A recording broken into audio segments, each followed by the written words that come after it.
आज हम topic class 12 का टॉपिक त्रिभुज ज्यामिति में आगे पढ़ते हैं। टॉपिक लिया है हमने कि बिंदु ए से जाने वाली तथा एक सदिश के समांतर रेखा का समीकरण बताना है। मान लो कि हमने त्रिभुज लिया, एक त्रिभुज क्या लिया, एक्स वाई और जेड। एक बिंदु लिया ए, इससे कोई रेखा जा रही है और यहाँ पर एक स्थिति सदिश लीजिए P x1 y1 sorry x y और जेड, और एक को केंद्र ओ से मिला दिया और पी को भी ओ से मिला दिया। तो ओ ए को तो ए वेक्टर मान लिया अपन, और पी को आर वेक्टर मान लिया स्थिति सदिश, और एपी रेखा की एक समांतर हमने बी वेक्टर को सदिश ले लिया। एपी के समांतर को बी वेक्टर सदिश ले लिया, तो अपन को यानी एपी के समांतर क्या है, बी है ना, तो एपी किसके इक्वल होगा, लैम्डा बी वेक्टर। अब अपन को पता है कि ये लाइन इधर से ऐसे जा रही है, इधर से ये से जा रही है, तो इन दोनों का माइनस यानी आर में से माइनस करेंगे तब तो एपी होगा। तो AP equal r vector minus a vector. तो अब ये दोनों क्या होंगे, इक्वल हो गए ना, तो समीकरण 1 व 2 से, समीकरण 1 व 2 से क्या हो गई, r vector minus a vector equal lambda b vector. तो आर वेक्टर इक्वल क्या है, lambda b vector plus a vector, या अपन क्या किसे r vector equal a vector plus lambda b vector. अब ये क्या हो गया, बिंदु ए से जाने वाली बिंदु ए से जाने वाली रेखा तथा एक सदिश के समांतर रेखा का समीकरण। ये सदिश के समांतर एपी है, ये सदिश बी वेक्टर के समांतर एपी क्या है, उसका समीकरण क्या हुआ, r vector equal a vector plus lambda b vector. अब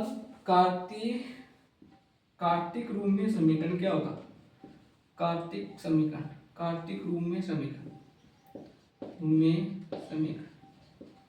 देखो, कार्तिक रूप में समीकरण कैसे निकालेंगे, आर वेक्टर है तो आर वेक्टर के का स्थिति सदिश है, तो ध्यान है आपको एक्स आई के प्लस वाई जे के प्लस जेड के होते हैं।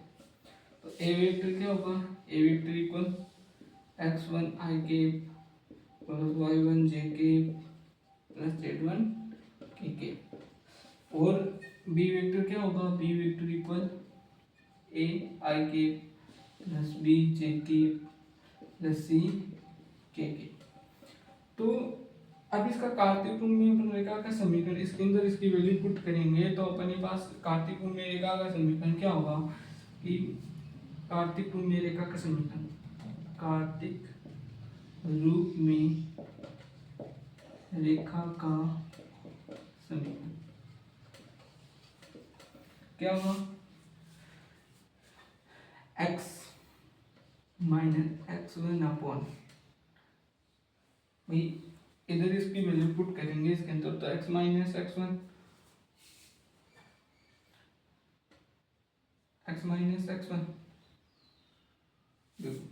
इसके तो क्या होगी, x minus x1 upon y minus y1 upon b, और z minus z1 upon c होगा। तो ये हो गया कार्तिक रूप में रेखा का समीकरण कि बिंदु ए से जाने वाली तथा सदिश ए के समांतर रेखा का समीकरण के r vector equal a vector plus lambda b vector. कार्तिक रूप में रेखा का समीकरण अपन को याद रखना है, Kartik x minus x1 upon A equal y minus y1 upon b, z minus z1 upon c, जब एक बिंदु की बात है तब।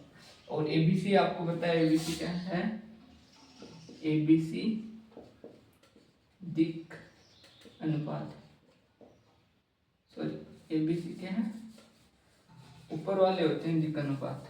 तो ये x minus x1 y minus y1 z minus z1 ये क्या हो जाएंगे, दिक् अनुपात हो जाएंगे।